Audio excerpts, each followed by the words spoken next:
remember big society? So it's time for something different, something bold.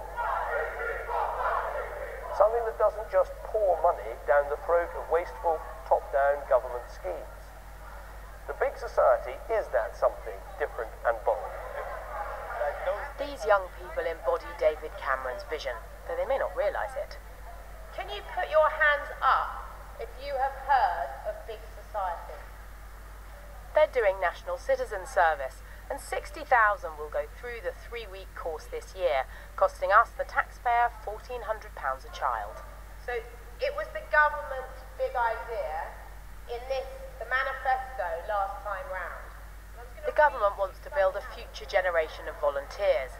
At the last election, we were all invited to join the government of Britain. You don't hear about it much anymore. So what happened?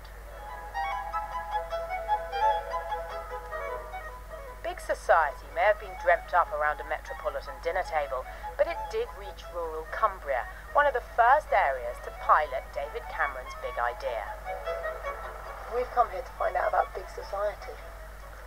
Right. You know about it? I've heard of it, yes. Do you think it's happening here? I think it may be. Mr. Leach is one of several local farmers who was persuaded to allow fibre optic cables to pass through their fields for free, so he and his remote community can have high-speed broadband. It's classic big society territory. With landowners on board and a local contractor digging tunnels for cables, BT's bill came down by hundreds of thousands, making the project viable. It's taken 4 years of organising, all unpaid. If you'd known when you started that you'd still be doing this 4 years on, would you be doing it? I don't think so. I think, yeah, it's been a really long journey, and I think if somebody had asked me 8 months ago, would you recommend this to another community to do, I would have said absolutely not. It's been really challenging, and there's been dark days, but now we're getting to the end of the project and we can see how much we've done and how much we've achieved. I would say, yeah, we can smell the fibre now. This is worth it. This is worth it. It's something to celebrate, and 30 or so miles away in Crosby Ravensworth they can, at the Butcher's Arms, bought by locals including the MP when it shut down. The volunteers behind the pub buyout have also built 12 affordable homes in the village.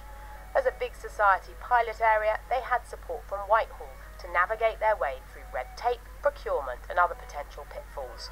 Are other communities responding to big society in the same way?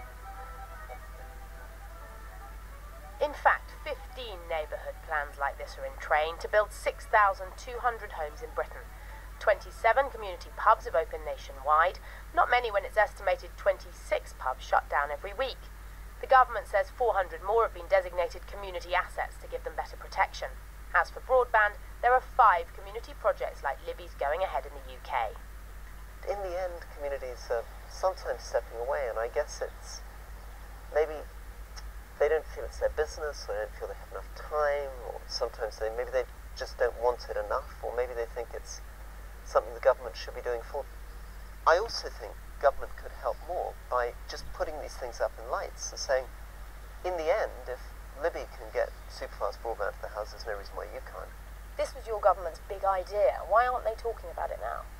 If they're not putting it in lights, who's going to? Well, it's a struggle.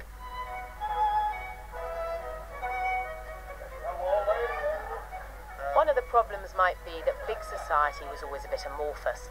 Even in Can-Do Cumbria, one of the volunteers behind the pub takeover says they'd have done it anyway. But no doubt whatsoever that our community, irrespective of big society, would have bought this pub. What does that say about big society?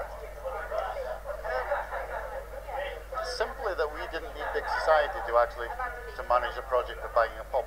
That's not to say that other groups don't need that support.